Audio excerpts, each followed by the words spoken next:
Good evening, and welcome to the Way of Salvation Christian Church presents the 1 year Chronological Bible 365-day reading plan brought to you by Tyndale House Publishers.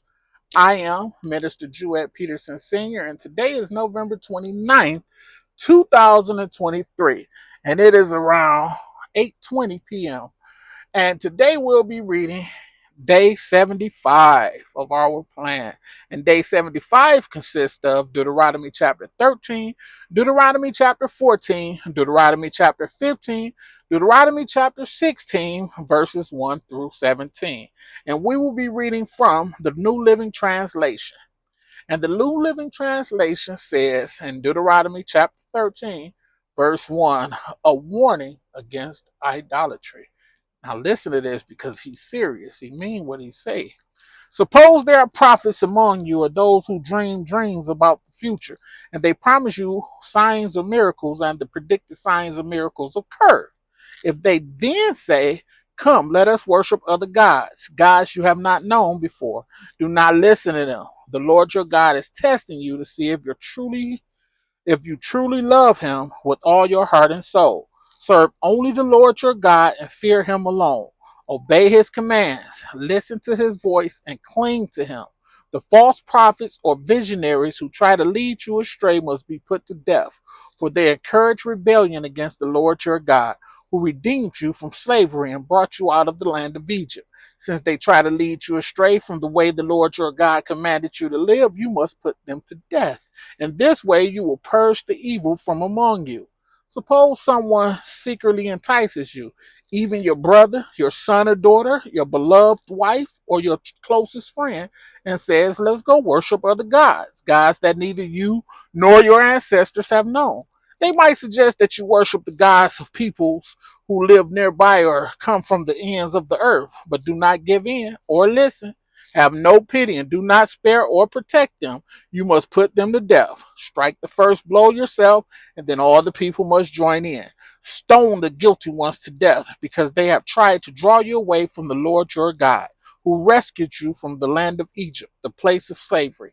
Then all Israel will hear about it and be afraid, and no one will act so wickedly again. When you begin living in the towns the Lord your God is giving you, you may hear that scoundrels among you are leading their fellow citizens astray by saying, let us go worship other gods, gods you have not known before. In such cases, you must examine the facts carefully. If you find that the report is true and such a detestable act has been committed among you, you must attack that town and completely destroy all its inhabitants, as well as all the livestock. Then you must pile all the plunder in the middle of the open square and burn it. Burn the entire town as a burnt offering to the Lord your God. The town must remain a ruin forever. It may never be rebuilt. Keep none of the plunder that has been set apart for destruction. Then the Lord will turn his fierce anger and be merciful to you. He will have compassion on you and make you a large nation, just as he swore to your ancestors. The Lord your God will be merciful only if you listen to his voice and keep all his commands that I'm giving you today, doing what pleases him. Ceremonially clean and unclean animals. We're at Deuteronomy 14, verse 1. Since you are the people of the Lord your God, never cut yourselves or shave the hair above your foreheads in mourning for the dead. You have been set apart as holy to the Lord your God, and he has chosen you from all the nations of the earth to be his own special treasure. You must not eat any detestable animals that are ceremonially unclean. These are the animals you may eat: the ox, the sheep, the goat, the deer, the gazelle, the roe deer, the wild goat, the addax, the antelope, and the mountain sheep. You may eat any animal that has completely split hooves and choose to cut. But if the animal doesn't have both, it may not be eaten. So you may not eat the camel, the hare, or the hyrax. They chew the cud but do not have split hooves. So they are ceremonially unclean for you. And you may not eat the pig. It has split hooves but does not chew the cud. So it is ceremonially unclean for you. You may not eat the meat of these animals or even touch their carcasses. Of all the marine animals, you may eat whatever you have both fins and scales. You may not, however, eat marine animals that do not have both fins and scales. They are ceremonially unclean for you. You may eat any bird that is ceremonially unclean. These are the birds you may eat: the griffin vulture, the bearded vulture, the black vulture, the kite, the falcon, buzzards of all kinds, ravens of all kinds, the eagle owl, the short eared owl, the seagull, hawks of all kinds, the little owl, the great owl, the barn owl, the desert owl, the Egyptian vulture, the cormorant, the stork, herons of all kinds, the hoopoe, and the bat. All winged insects that walk along the ground are ceremonially unclean for you and may not be eaten, but you may eat any winged bird or insect that is ceremonially clean. You must not eat anything that has died a natural death. You may give it to a foreigner living in your town, or you may sell it to a stranger, but do not eat it yourselves, for you are set apart as holy to the Lord your God.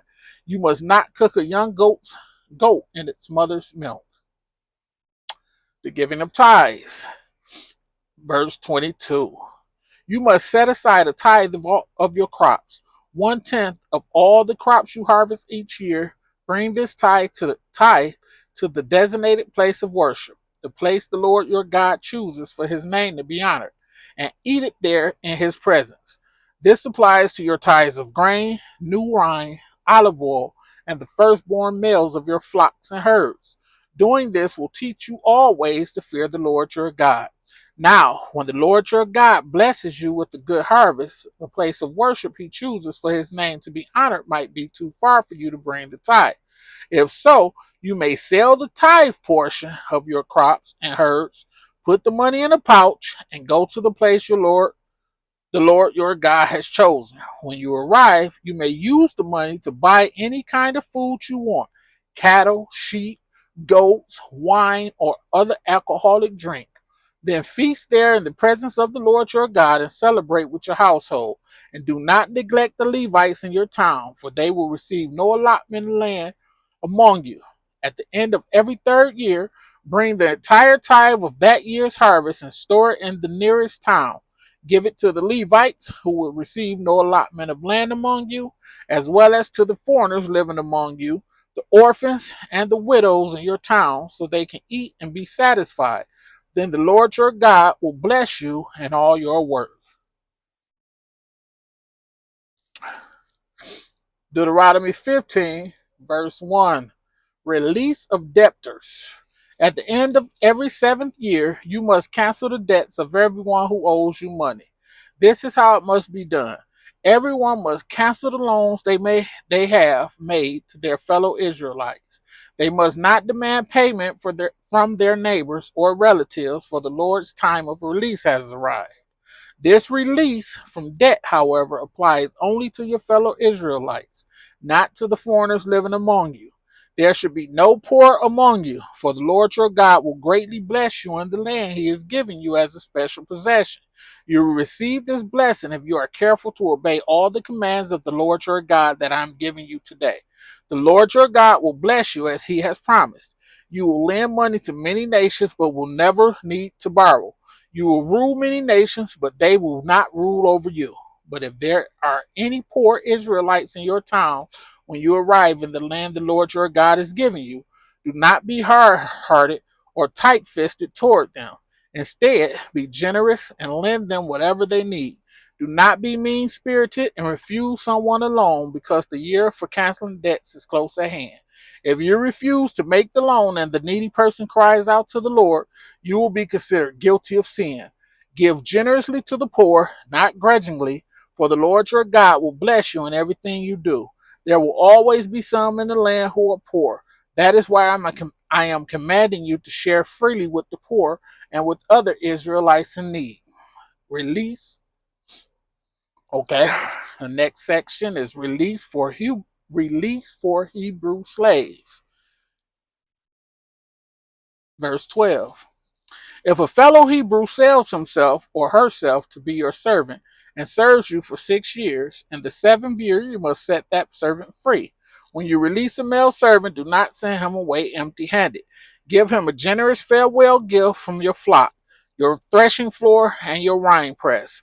Share with him some of the bounty with which the Lord your God has blessed you.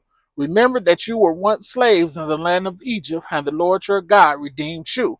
That is why I am giving you this command. But suppose your servant says, I will not leave you, because he loves you and your family, and he has done well with you. In that case, take an awl and push it through his earlobe into the door. After that, he will be your servant for life. And do the same for your female servants. You must not consider it a hardship when you release your servants. Remember that for 6 years they have given you service worth double the wages of hired workers. And the Lord your God will bless you in all you do. Next section, sacrificing firstborn male animals. Deuteronomy 15, verse 19. You must set aside for the Lord your God all the firstborn males from your flock and herds. Do not use the firstborn of your herds to work your fields, and do not shear the firstborn of your flocks. Instead, you and your family must eat these animals in the presence of the Lord your God each year at the place he chooses. But if the firstborn animal has any defect, such as lameness or blindness, or if anything else is wrong with it, you must not sacrifice it to the Lord your God. Instead, use it for food for your family in your hometown. Anyone, whether ceremonially clean or unclean, may eat it, just as anyone may eat a gazelle or deer.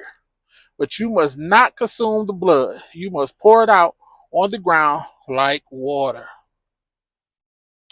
Deuteronomy 16. We'll be reading verse 1 through 17. In honor of the Lord your God, celebrate the Passover each year in early spring in the month of Abib. For that was the month in which the Lord your God brought you out of Egypt by night. Your Passover sacrifice may be from either the flock or the herd, and it must be sacrificed to the Lord your God at the designated place of worship, the place he chooses for his name to be honored. Eat it with bread made without yeast. For 7 days, the bread you eat must be made without yeast, as when you escaped from Egypt in such a hurry. Eat this bread, the bread of suffering, so that as long as you live, you will remember the day you departed from Egypt. Let no yeast be found in any house throughout your land for those 7 days. And when you sacrifice the Passover lamb on the evening of the first day, do not let any of the meat remain until the next morning. You may not sacrifice the Passover in just any of the towns that the Lord your God is giving you.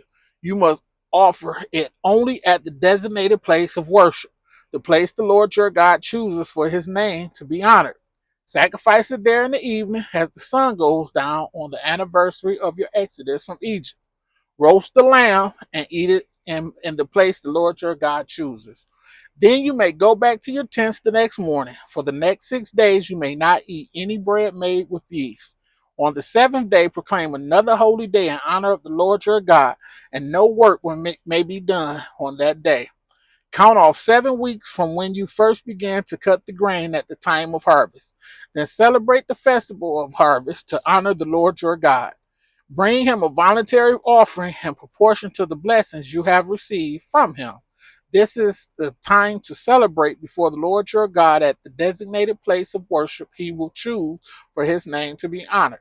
Celebrate with your sons and daughters, your male and female servants, the Levites from your towns, and the foreigners, orphans, and widows who live among you. Remember that you were once slaves in Egypt, so be careful to obey all these decrees. You must observe the festival of shelters for 7 days at the end of the harvest season after the grain has been threshed and the grapes have been pressed. This festival will be a happy time of celebrating with your sons and daughters, your male and female servants, and the Levites, foreigners, orphans, and widows from your towns. For 7 days you must celebrate this festival to honor the Lord your God at the place he chooses. For it is he who blesses you with bountiful harvest and gives you success in all your work. This festival will be a time of great joy for all.